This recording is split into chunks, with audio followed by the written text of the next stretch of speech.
Assalamu alaikum, dear all. Hopefully, you all are okay by the grace of Allah. So, welcome all of you once again to our online class arranged by Dhaka College Physics Department, and I am welcoming you to our astrophysics course.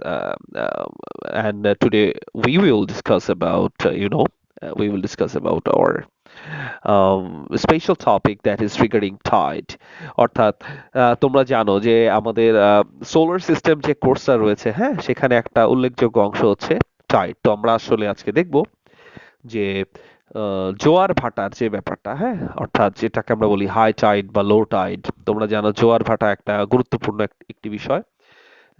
তো এই ব্যাপারটি আজকে আসো আমরা দেখি।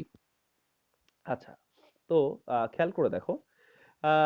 তো আমি যদি জাস্ট একটু তোমাদেরকে একটু আমি তোমাদের জন্য আজকে একইভাবে স্লাইড এনেছি, একইভাবে আমি দু একটি ভিডিও দেখাবো। আরো বেশ কিছু ভিজুয়ালাইজেশনের ব্যাপার আছে। ঠিক আছে?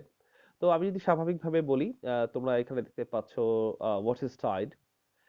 অ্যাকচুয়ালি এখানে ব্যাপারটা হচ্ছে the tide is nothing but the rise and fall of the sea level.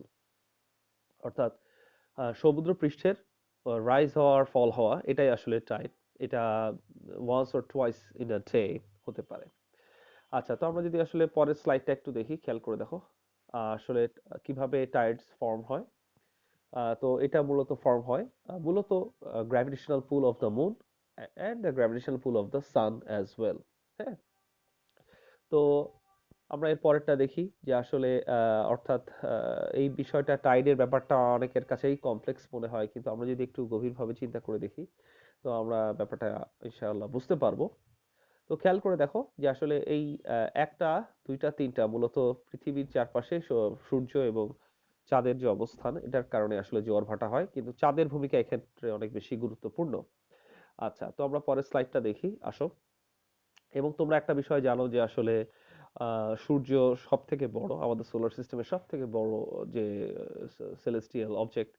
তো সুতরাং সূর্যকে কেন্দ্র করে চারপাশে সবকিছু ঘোরে এবং একইভাবে পৃথিবীকে কেন্দ্র করে চাঁদ ঘোরে। এবং একটা ব্যাপার হচ্ছে যে যেই জিনিসটা যত বড় তাকে কেন্দ্র করে ছোটরা আসলে রিভলভ হয়। তো যাই হোক, তো আসলে এখানে ব্যাপারটা হচ্ছে যে আমি যদি একটু সহজভাবে বলি যে আসলে টাইড হওয়ার মূল কারণ হচ্ছে the gravitational pool of the moon. তোমরা বাম পাশে যে ছবিটা দেখতে পাচ্ছ।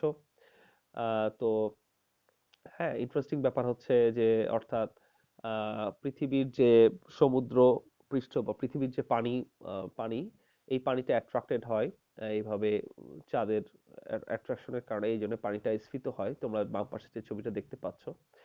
তো অর্থাৎ এবং ডান পাশে তোমরা দেখতে পাচ্ছ যে আসলে এই গ্র্যাভিটেশনাল পুলের কারণেই আসলে ফ্লুইড মুভ ইজিলি। এবং আমরা একটা জিনিস জানি যে পানির পৃষ্ঠটান প্লাস গ্র্যাভিটেশনাল পুল, এগুলোর কারণে পানির যে ফোঁটা, এটা আসলে এরকম আকৃতির হয়ে থাকে। এবং গ্র্যাভিটির কারণেই এরকম আমরা কোথাও লাফ দিলে আমরা নিচে পড়ি, বা উপর থেকে কোনো কিছু ফেলা হলে নিচে পড়া হয়। তো ঠিক একইভাবে গ্র্যাভিটেশনাল পুলের কারণেই আসলে এই টাইডটা হয়। তবে এখানে একটা মজার ব্যাপার হচ্ছে যে টাইড শুধুমাত্র যে আসলে এই উপরের দিকেই হয় শুধু তাই না, ঠিক বিপরীত পার্শ্বেও একটা টাইড হয়। তো এটাকে যদিও এখানে বলা হচ্ছে সেন্ট্রিফিউগাল ফোর্স, হ্যাঁ, কিন্তু আসলে এখানে একটা গুরুত্বপূর্ণ বিষয় হচ্ছে আমরা আমাদের এসএসসি লাইফ বা ইন্টারমিডিয়েট লাইফে আমরা যখন আসলে পড়াশোনা করেছিলাম, তো আমরা সবই আসলে ইনার্শিয়াল রেফারেন্স ফ্রেম, অর্থাৎ ইনার্শিয়াল রেফারেন্স ফ্রেমের সাপেক্ষে বা জড় প্রসঙ্গ কাঠামোর সাপেক্ষে দেখতাম। তো জড় প্রসঙ্গ কাঠামোতে আসলে there is nothing called centrifugal force, বরঞ্চ সেন্ট্রিফিউগাল ফোর্স হচ্ছে রোটেটিং ফ্রেম অফ রেফারেন্স। সেক্ষেত্রে আসলে ব্যাপারটা অনেক সময় বিজ্ঞানীরা এভাবে ডিফাইন করেন সেন্ট্রিফিউগাল ফোর্স। তো সেন্ট্রিফিউগাল ফোর্সের কারণে আসলে বলা হয়ে থাকে যে আসলে বিপরীত পার্শ্বের টাইডটা হয়ে থাকে। তো সেন্ট্রিফিউগাল ফোর্সটা কি, আমি যদি তোমাদেরকে জাস্ট একটু বলি, আমি আবারও বলছি যে ইনার্শিয়াল রেফারেন্স ফ্রেমে কিন্তু সেন্ট্রিফিউগাল ফোর্সের কোনো ভূমিকা নেই। এটা হচ্ছে রোটেটিং ফ্রেম অফ রেফারেন্স। অর্থাৎ আমরা যদি একটা ছবি তোমাদেরকে দেখাই, তোমরা এই ছবিটা একটু খেয়াল করো, তাহলে তোমরা সেন্ট্রিফিউগাল ফোর্সের ব্যাপারটা বুঝতে পারবা। হ্যাঁ, খেয়াল করো, এই ছবিটার দিকে তোমরা একটু দেখো, ঠিক না? অর্থাৎ আহ, এই যে লাল রঙের যে ডটটা তোমরা দেখতে পাচ্ছ, হ্যাঁ, তার সাপেক্ষে মনে হবে অর্থাৎ এই বলটা যেন বক্ররেখায় চলছে, অর্থাৎ সে মনে করবে যে আসলে বলটার উপর হয়তো কোনো ফোর্স কাজ করছে, যে কারণে বলটা বক্রপথে চলছে, কিন্তু আসলে আমরা ইজিলি দেখতে পাচ্ছি এই বলটা আসলে সরাসরি নিচে পড়ছে, এটা কোনো বক্রপথ অনুসরণ করছে না। অর্থাৎ আমরা যেখানে দেখছি যে বলটা সরাসরি নিচে পড়ছে, কিন্তু এই লাল রঙের যে ডটটা সে কিন্তু দেখছে বলটা বক্রপথে পড়ছে। তো অনেক সময় বিজ্ঞানীরা বলে থাকেন যে আসলে এই লাল রঙের ডটটা আসলে রোটেটিং ফ্রেম অফ রেফারেন্সে আছে, এবং তার সাপেক্ষে আসলে তার কাছে মনে হচ্ছে যে বলটা আসলে বক্রপথে ঘুরছে, অর্থাৎ বলটার উপরে কোনো একটা ফোর্স আছে। এই ফোর্সটাকে অনেক সময় সিউডো ফোর্স বা ফিক্সিশাস ফোর্স বা সেন্ট্রিফিউগাল ফোর্স এভাবে ডিফাইন করা হয়। সুতরাং centrifugal force one kind of fictitious forces and one kind of pseudo forces আসলে সত্যিকার অর্থে এই বাস্তবের অস্তিত্ব নেই, কিন্তু এটাকে রোটেটিং ফ্রেম অফ রেফারেন্সে এটাকে বিবেচনা করা হয়। তো ঠিক একইভাবে তুমি হয়তো ভাবতে পারো যে এই এটার সাথে এটার সম্পর্কটা কি। সম্পর্কটা আছে, সম্পর্কটা হচ্ছে এখানেই আছে যে কারণ পৃথিবীটা নিজেও একটা পৃথিবী যখন ঘোরে আমাদেরকে নিয়েই ঘোরে, ঠিক না? সুতরাং আমরা যখন পৃথিবীর উপর অবস্থান করি, সুতরাং আলটিমেটলি সেটাও আমাদের কাছে রোটেটিং ফ্রেম অফ রেফারেন্সের, আমরা নিজেরাই রোটেটিং ফ্রেম অফ রেফারেন্স। এবং এটা আরেকটা ভালো এক্সাম্পল দেওয়া যেতে পারে। তোমরা খেয়াল করে দেখো যে আমরা যদি আবার আমাদের প্রিভিয়াস ছবিটায় একটু যাই, হ্যাঁ, আমরা যদি এই রকম উদাহরণ বাস্তব জীবনেও আমরা দেখি। যেমন দেখবা যখন আমরা কোনো বাসে বসে থাকি কিংবা কোনো গাড়িতে বসে থাকি, ঠিক না? তো খেয়াল করবা গাড়ি যখন বাম দিকে টার্ন নেয়, আমরা কেন জানি অপোজিট দিকে একটু ঝুঁকে যাই, ঠিক না? ইমাজিন করে দেখো, গাড়িটা যখন বাম দিকে টার্ন নেয় আমরা ডান দিকে হেলে যাই, আবার ডান দিকে টার্ন নিলে বাম দিকে হেলে যাই। তো এটার আসলে কারণ কি? এটার কারণ যেন আমাদের কাছে মনে হয় গাড়িটা বাম দিকে টার্ন নিলে আমরা ডান দিকে হেলে যাচ্ছি, মনে হচ্ছে ডান দিকে কোনো একটা ফোর্স আছে। আসলে ব্যাপারটা কিন্তু তা না। আসলে আমাদের বডির আপার পার্টটা যেখানে আছে সেখানেই থাকতে চায়, বরঞ্চ আমাদের লোয়ার পার্টটা ডান দিকে যখন টার্ন হয় সে গাড়ির সাথে সাথে লোয়ার পার্টটাও ডান দিকে মুভ করে, আর আমাদের আপার পার্টটা একটু পরে মুভ করে, যে কারণে মনে হয় যে আপার পার্টটা আসলে বাম দিকে একটা ফোর্স ফিল করছে। এটাও এক one kind of pseudo forces. ঠিক একই ঘটনা আসলে পৃথিবীর ক্ষেত্রেও ঘটে থাকে, যে পৃথিবীর ক্ষেত্রেও ব্যাপারটা আসলে এরকমই। হ্যাঁ, অর্থাৎ আমরা যদি এই ছবিটা জাস্ট একটু দেখি, আমরা কিন্তু আজকে বেশ কয়েকটা ভিডিও দেখবো, আমি বললাম আগেই বলেছি যে অর্থাৎ এই যে হাই টাইড, অর্থাৎ একটা তোমরা বাম পাশের ছবিটা একটু দেখো যে আসলে একটা পাশে চাঁদ আছে। সো এই টাইডটা এই তৈরি হচ্ছে the gravitational pool of the moon এই কারণে, এবং নিচের যে টাইডটা এটাকে বলা হচ্ছে সেন্ট্রিফিউগাল ফোর্সের কারণে। আর আমি ব্যাপারটা বললাম যে আসলে সেন্ট্রিফিউগাল ফোর্সটা কি। তো তোমরা যদি সেন্ট্রিফিউগাল ফোর্সের ব্যাপারটা আর একটু ভালো মতো বুঝতে চাও, আমরা এর পরের ভিডিওটাই দেখবো। ইনশাল্লাহ আমি তোমাদেরকে সেন্ট্রিফিউগাল ফোর্সের ব্যাপারটা আর একটু ক্ল্যারিফাই করবো, বাট আমি বারবার বলছি দের is nothing call centrifugal force in the inertial reference frame, and এবং নন ইনার্শিয়াল রেফারেন্স ফ্রেমও এটা হচ্ছে সিউডো ফোর্স। অর্থাৎ বাস্তবে কিন্তু এই ফোর্সের আসলে অস্তিত্ব নেই। হ্যাঁ, এবং এইচএসসি তে আমাদেরকে যখন বলা হয়েছিল সেন্ট্রিফিউগাল ফোর্স, এই কনসেপ্টটা আসলে ঠিক ছিল না। কারণ এইচএসসি তে আমরা যখন বিবেচনা করতাম আমরা তখন আসলে ইনার্শিয়াল রেফারেন্স ফ্রেমের সাপেক্ষে বিবেচনা করতাম। অর্থাৎ আমরা যখন বাইরে থেকে দেখতাম কোনো কিছু একটা বৃত্তাকার পথে ঘোরে, তো আমরা বাইরে থেকে যখন দেখতাম আমরা দেখতাম as a inertial reference frame. তো আর যখন আহ, কোনো কিছু কথার কথা তুমি যেটাকে ঘুরাচ্ছ, যেই বলটাকে ঘোরাচ্ছ ওই বলের উপর যদি একটা পিঁপড়া বসে থাকে, তো ওই পিঁপড়ার কাছে হচ্ছে বলটাকে মনে হবে অ্যাজ ইফ এই বলটা ওখানে ওই পজিশনে স্থির অবস্থায় আছে, মনে হয় যে তার সেন্ট্রিপেটাল ফোর্সের বিপরীত দিকে আর একটা সিউডো ফোর্স কাজ করছে, কিন্তু এটা পিঁপড়ার জন্য মনে হবে, আমাদের জন্য মনে হবে না। তো বিষয়টা আমি আরো ক্ল্যারিফাই করব, আমরা জাস্ট এই স্লাইডটা একটু শেষ করি। খেয়াল করে দেখো, তো জাস্ট এটা হচ্ছে দুইটার পাশে দুইটা টাইট হওয়ার একটা কারণ। এবং এখানে আর একটা ব্যাপার হচ্ছে সূর্যের সাথে চাঁদের অবস্থানের উপর ভিত্তি করে কিন্তু জোয়ার ভাটা অনেক বেশি হতে পারে। যেমন যে এই সময় সূর্য, চাঁদ এবং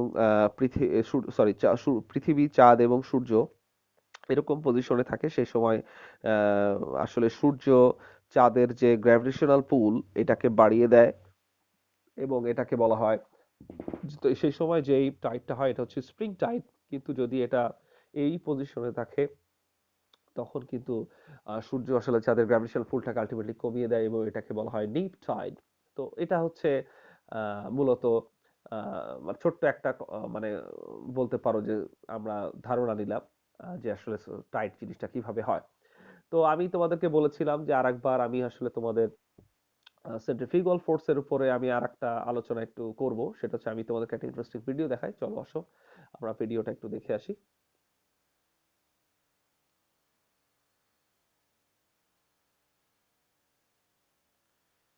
তো আমি তোমাদেরকে নিয়ে যাচ্ছি ভিডিওতে।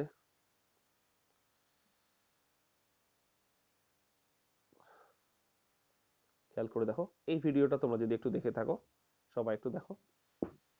অর্থাৎ এক্সাম্পল ওয়ান, হ্যাঁ, অর্থাৎ আমি তোমাদেরকে ফার্দার সেন্ট্রিফিউগাল ফোর্সের ব্যাপারটা আরেকটু বুঝাই। ঠিক আছে? তো আমি আবারও বলছি, সেন্ট্রিফিউগাল ফোর্স নিয়ে কিন্তু আমাদের মধ্যে অনেক ভুল ধারণা প্রচলিত আছে, বিশেষ করে ইন্টারমিডিয়েট লাইফে আমরা আসলে এই ব্যাপারটা নিয়ে আসলে কিংকর্তব্য বিমূঢ় অবস্থা থাকে। কারণ আমাদের বইগুলোতে লেখা ছিল যে সোজা কথা, তুমি যখন একটা দড়ি দিয়ে একটা বালতিকে ঘোরাও, উপরে কোনো বালতি পানি পড়ে না, কারণ হচ্ছে সেন্ট্রিফিউগাল ফোর্স। এটা আসলে রং কনসেপ্ট।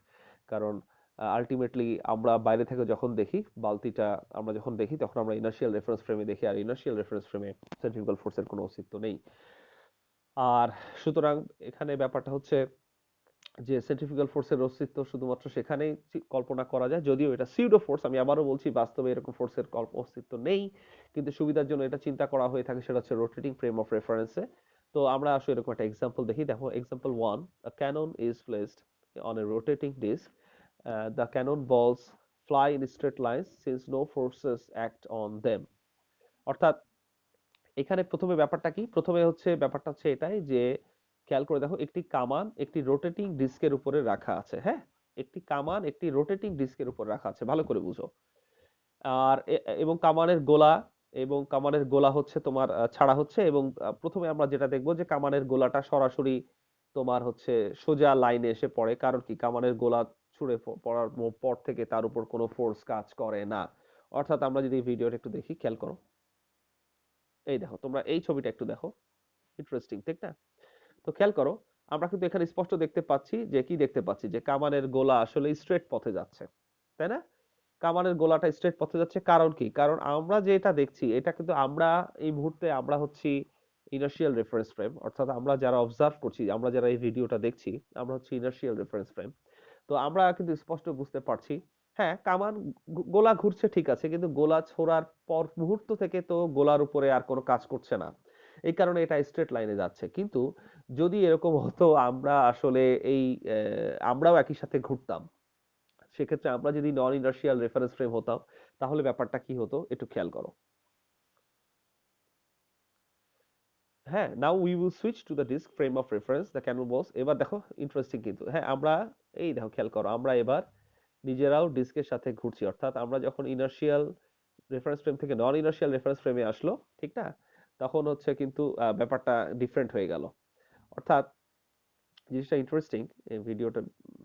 তো অর্থাৎ আমি কি, আমরা প্রথমে কি দেখলাম যে আমরা যখন ইনার্শিয়াল রেফারেন্স ফ্রেমে ছিলাম, হ্যাঁ, ওকে, মানে গোলাটা সোজা পথেই আসলো। অর্থাৎ আমরা স্পষ্ট দেখতে পাচ্ছি গোলাটা সোজা পথে আসলো, কারণ সেখানে আলটিমেটলি কোনো ফোর্স কাজ করছে না, ঠিক না, এই জন্য সোজা পথে আসলো। কিন্তু আমরা যখন রোটেটিং ফ্রেম অফ রেফারেন্সে আসলাম, বা আমরা যখন এই মানে এই মানে এই মানে সোজা কথা, আমরা যখন নন ইনার্শিয়াল রেফারেন্স ফ্রেমে আসলাম, তখন কিন্তু আমাদের কাছে মনে হচ্ছে, ওমা, কামানের গোলা যেহেতু বক্রপথে ঘুরছে, তার মানে মনে হয় কোনো না কোনো ফোর্স আছে। হ্যাঁ, আহ, এই কারণে ফিজিসিস্টরা অনেক সময় সেন্ট্রিফিউগাল ফোর্স এবং কোরিওলিসিস ফোর্স, আর একটা ফোর্সের কথা তারা চিন্তা করেন। তো সেন্ট্রিফিউগাল ফোর্স তোমার কাজ করে ব্যাসার্ধ বরাবর বাইরের দিকে, আর যে যে কোরিয়ালিস যে ফোর্স, সেটা হচ্ছে সেটাও এক ধরনের সিউডো ফোর্স। অর্থাৎ এই দুটো ব্যাপার বিজ্ঞানীরা আসলে অনেক সময় চিন্তা করেন। তো আমরা যদি বিষয়টা একটু দেখি, খেয়াল করে দেখো, ঠিক না? অর্থাৎ দেখো আমাদের কাছে মনে হচ্ছে, এই দেখো খেয়াল করো, অর্থাৎ আলটিমেটলি যে কোরিয়ালিস ফোর্স যেটা, এবং সেন্ট্রিফিউগাল ফোর্স এবং টোটাল ফোর্স, হ্যাঁ, অর্থাৎ এই জিনিসটাকে অনেক সময় এভাবে ভিজুয়ালাইজ করা হয়।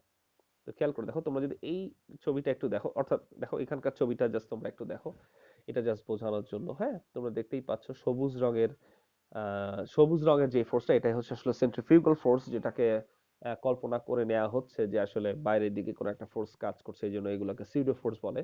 ঠিক একইভাবে হালকা সবুজ যেটা হচ্ছে এটা কোরিওলিস ফোর্স, এবং সেটা সামেশন হচ্ছে আসলে টোটাল ফোর্স। এবং এই টোটাল ফোর্সটা আসলে pseudo force, which is the combination of the Coriolis force and the centrifugal force. তো যাই হোক, অর্থাৎ রোটেটিং রেফারেন্স ফ্রেমে, অর্থাৎ আলটিমেট ব্যাপারটা কি, রোটেটিং রেফারেন্স ফ্রেমের যখন কোনো ব্যক্তি থাকবে তার কাছে কিন্তু মনে হবে যে অর্থাৎ বাইরের দিকে মনে হয় কোনো কিছু টানছে। ঠিক একই ঘটনা আসলে যদিও আমরা জানি এই ক্ষেত্রে আসলে ব্যাপারটা কি হচ্ছে, খেয়াল করে দেখো। অর্থাৎ ঠিক একই ঘটনা ঘটে ওই পেছনের দিকে যে টাইটটা আছে সেই ক্ষেত্রে। তো আসো আমরা এখন আর একটা ভিডিও দেখি, ঠিক আছে? আশা করি তোমাদের কাছে বিষয়টা ক্লিয়ার। এরপরের ভিডিওটা আমরা যেটা একটু দেখবো সেটা হচ্ছে, খেয়াল করে দেখো এই ভিডিওটা। এটা একটা ইন্টারেস্টিং ভিডিও। সরি, এখানে আমাদের অর্থাৎ এটাও একটা ইন্টারেস্টিং ভিডিও। আচ্ছা, তোমরা এই এই ছবিটা একটু দেখো, এই ছবিটা ইন্টারেস্টিং। অর্থাৎ তোমরা এইখানে যেটা দেখতে পাচ্ছ, হ্যাঁ, এটা হচ্ছে ক্যানাডার। এটা কানাডায় অবস্থিত এটা একটা পোর্ট। তো যেটা পৃথিবীর সব থেকে টাইডের কারণে বিশাল পরিবর্তন হয়। তোমরা যারা কক্সবাজারে বেড়াতে গিয়েছো তোমরা দেখবা যে আসলে এক সময় সমুদ্রের পানি বহু দূর থাকে, আর এক সময় সমুদ্রের পানি খুব কাছে চলে আসে। তারপর দেখবা বিশাল বিশাল জাহাজ মনে হয় যে বালুর উপরে দাঁড়ায় থাকে। তো আমাদের কাছে মনে হতে পারে এই বিশাল জাহাজ কিভাবে আসলো, আলটিমেটলি টাইডের কারণে হলো। তো এই ছবিটা ইন্টারেস্টিং, তোমরা এই ছবিটা একটু ভালো মতো অবজার্ভ করো, দেখো টাইডের কত কারণে কত বিরাট পরিবর্তন হয়। এই দেখো, খেয়াল করো, ঠিক না? অর্থাৎ টাইডের কারণে বিশাল একটা পরিবর্তন হয়। দেখো,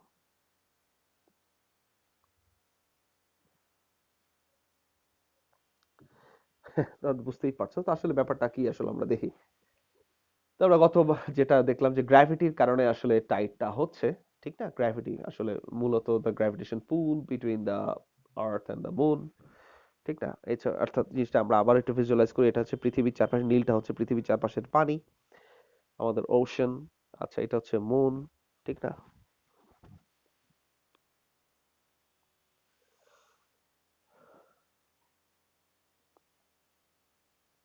এই দেখো, so I am attracted to the earth, so and I am attracted to the moon, ঠিক না? স্বাভাবিকভাবে দ্য গ্র্যাভিটি। কিন্তু তোমরা জানো চাঁদ পৃথিবীর চারপাশে ঘোরে কেন্দ্রমুখী বলের কারণে। কেন্দ্রমুখী বলটা গ্র্যাভিটি থেকেই আসে।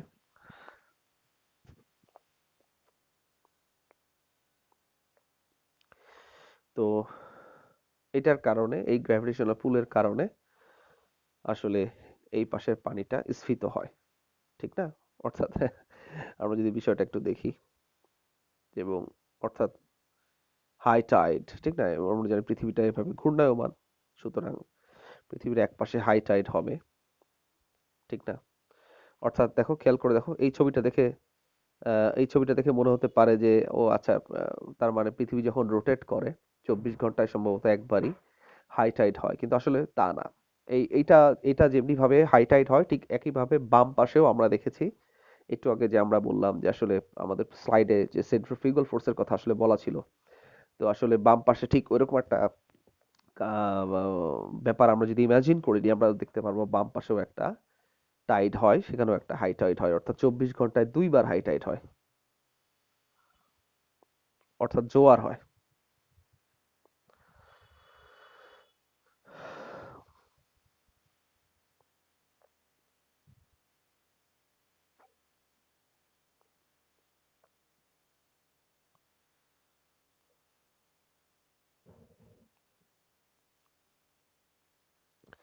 অর্থাৎ পয়েন্ট এ তে আমরা দেখলাম যে হাই টাইড হয়, আর পয়েন্ট বি হচ্ছে পৃথিবীর সেন্টার, আর পয়েন্ট সি হচ্ছে পৃথিবীর ওই পাশ। তো এটাকে আসলে আর একভাবেও ইমাজিন করা যায়, সেন্ট্রিফিউগাল ফোর্সের চিন্তা না করেও তুমি এভাবে চিন্তা করতে পারো যে ঠিক আছে, এ পয়েন্ট বেশি অ্যাট্রাক্টেড হয়, আবার বিও কিছুটা অ্যাট্রাক্টেড হয়, দ্যাটস ওয়াই সিটা আসলে কিছুটা গ্যাপে থেকে যায়।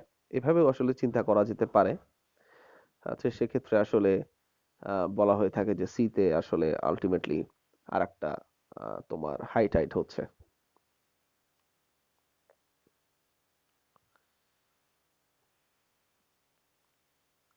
অর্থাৎ 24 ঘন্টায় 2 বার জোয়ার হয়। 24 ঘন্টায় সাধারণত 2 বার জোয়ার হয়ে থাকে। ক্লিয়ার?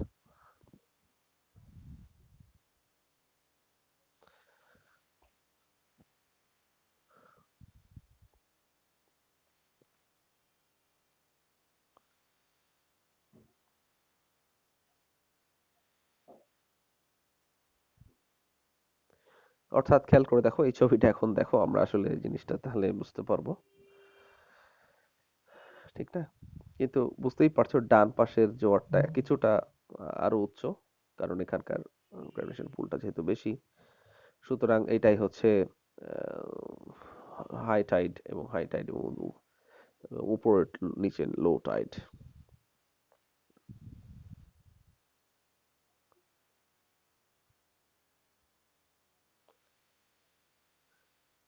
আচ্ছা, এবার এখানে আরেকটা ইন্টারেস্টিং ঘটনা ঘটে। অর্থাৎ ইন্টারেস্টিং ঘটনাটা হচ্ছে, খেয়াল করে দেখো যে যখন আসলে এই সময়ে, তাই না, কোনো একটা নির্দিষ্ট সময় চাঁদও কিছুটা এগিয়ে যায়, কারণ পৃথিবী যে মুহূর্তে ঘোরে চাঁদ নিজেও ঘুরছে। এই কারণে দেখা যায় যে টাইডটা, হাই টাইডটা একটু সরে আসে। অর্থাৎ এই দেখো কিছুটা হাই টাইডটা সরে আসে। ঠিক না? অর্থাৎ এটার মানে কি, 50 মিনিট পরে, অর্থাৎ 50 মিনিট পরে, অর্থাৎ 12 ঘন্টা পর না হয়ে ঠিক আরো একটু ইয়ে হয়, মানে আলটিমেটলি তোমার হচ্ছে যেটাকে বলে যে একটু পরে শুরু হয় আর কি। যাই হোক, তো এটাই হচ্ছে একটা বিষয়। হ্যাঁ, তো অর্থাৎ আমরা টোটাল বিষয়টা যেটা দেখলাম, ঠিক না? অর্থাৎ আমরা যদি পরের ছবিটা আরেকবার দেখি, ওটা দেখো, খেয়াল করে দেখো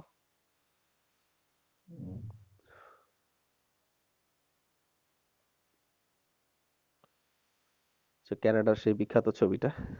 আমরা যদি আরেকবার দেখি যে কিভাবে দেখো টাইডের কারণে একটা হিউজ পরিবর্তন হয়, ঠিক না? আসলে আমরা যেটা দেখলাম।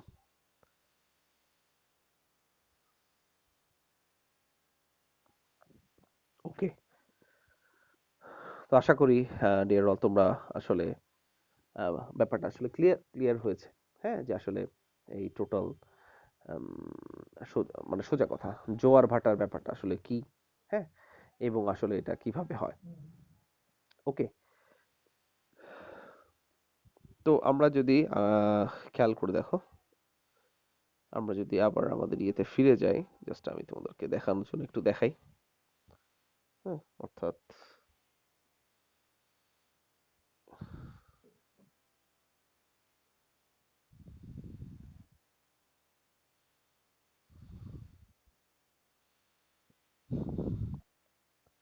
এখানে আরেকটা জিনিস আমি তোমাদের জন্য একটু দেখাচ্ছি।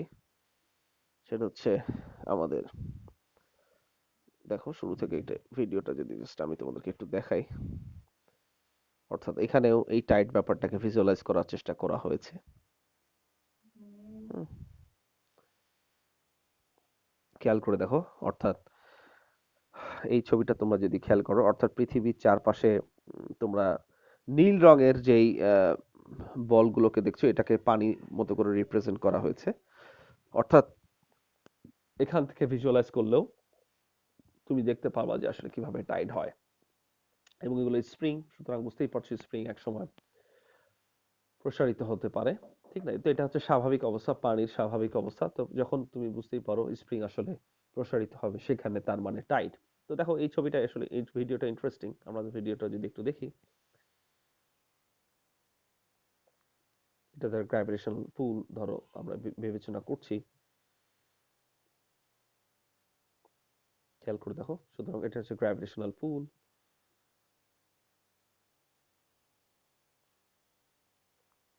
আচ্ছা, তো এই ব্যাপারটা একটু ইন্টারেস্টিং, খেয়াল করো। আমরা,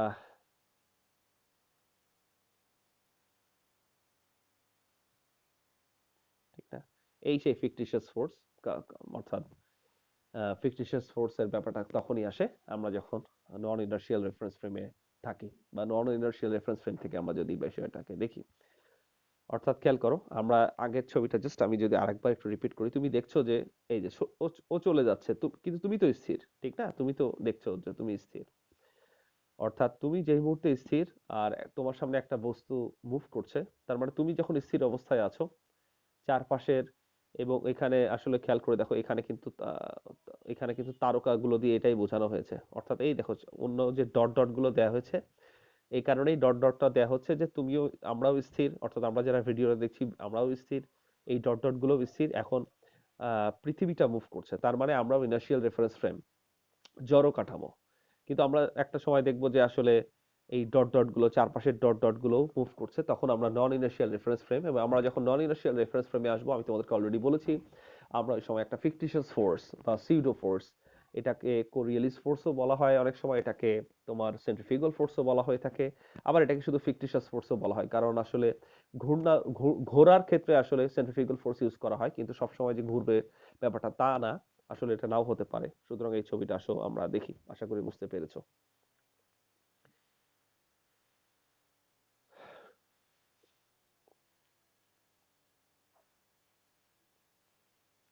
তো এটা হচ্ছে গ্র্যাভিটি ডান পাশে। অর্থাৎ আমরা এখন জড় কাঠামো থেকে দেখছি, খেয়াল করো। এখন সেম জিনিসটা আমরা অজড় কাঠামো থেকে দেখব। দেখবা এই সামনের আশেপাশের ডট গুলো মুভ করছে, তার মানে এর ব্যাপারটা কি, আমরাও সাথে সাথে মুভ করছি। এখনই আমরা দেখবো একটা ফিকটিশিয়াস ফোর্সের জেনারেশন হবে।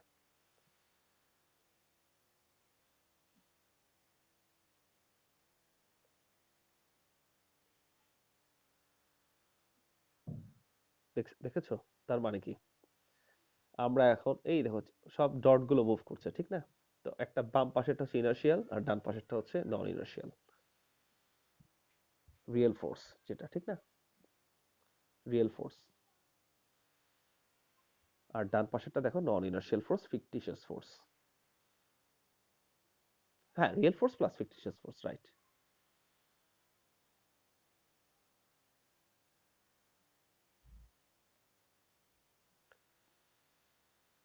অর্থাৎ টাইডের ব্যাপারটা বুঝতে হলে আমাদের এই কনসেপ্টটা মাথায় রাখা জরুরি।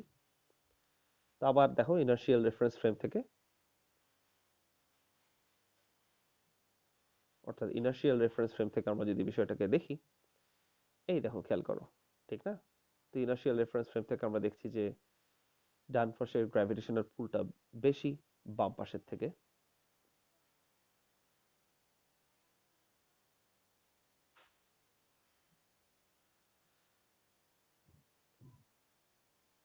আর অর্থাৎ এবার নন ইনার্শিয়াল ফ্রেম থেকে যদি আমরা দেখি,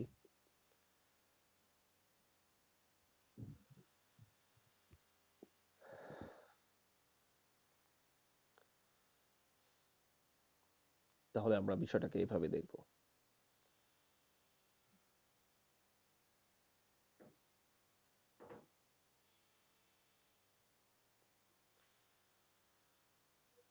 ঠিক একইভাবে সূর্য, এটা সূর্য, ওইটা আমাদের পৃথিবী। এখন ইনার্শিয়াল রেফারেন্স ফ্রেম থেকে আমরা যদি বিষয়টাকে দেখি, অর্থাৎ আশেপাশের ডট গুলো দেখবা মুভ করবে না, রাদার পৃথিবী মুভ করবে, ঠিক না? এটা হচ্ছে গ্র্যাভিটেশনাল ফিল্ড, চারপাশের গ্র্যাভিটেশনাল ফিল্ড, ঠিক না? সুতরাং আমরা দেখতে পাচ্ছি নিচের দিকে, পৃথিবীর নিচের দিকে বেশি গ্র্যাভিটেশনাল পুল হয়। এই দেখো খেয়াল করো, তাই না? তো ইনার্শিয়াল ফ্রেম অফ রেফারেন্স থেকে আমরা দেখি যে এরকম একটা ঘটনা হয়।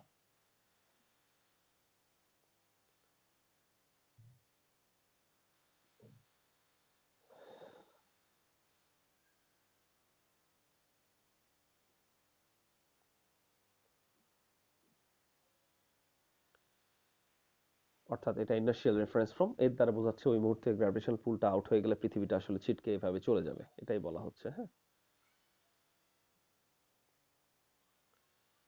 অর্থাৎ এখন আমরা ইনার্শিয়াল রেফারেন্স ফ্রেম থেকে বিষয়টাকে দেখছি।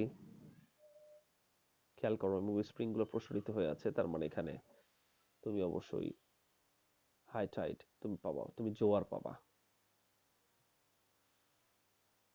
আর এখন যদি আমরা এই জিনিসটাকে নন ইনার্শিয়াল রেফারেন্স ফ্রেম থেকে দেখি, খেয়াল করে দেখো আশেপাশের ডট গুলো কিন্তু মুভ করছে, ঠিক না? তার মানে সূর্যের সাথে আমরাও ঘুরছি, অর্থাৎ আমরা নন ইনার্শিয়াল রেফারেন্স ফ্রেম থেকে আমরা কি বিষয়টাকে দেখছি, এবং সেই সময় কিন্তু একটা ফিকটিশিয়াস ফোর্সের জেনারেশন হচ্ছে, যেটাকে আমরা অলরেডি খুব ভালো মতো চেক করেছি।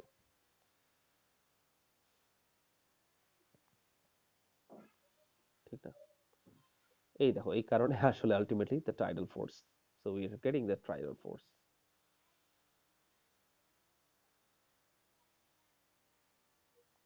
তো আবার নন ইনার্শিয়াল রেফারেন্স ফ্রেম থেকেই আমরা বিষয়টাকে দেখার চেষ্টা করছি।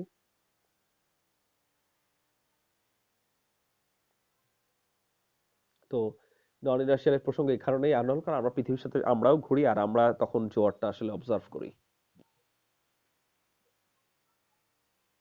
ঠিক না?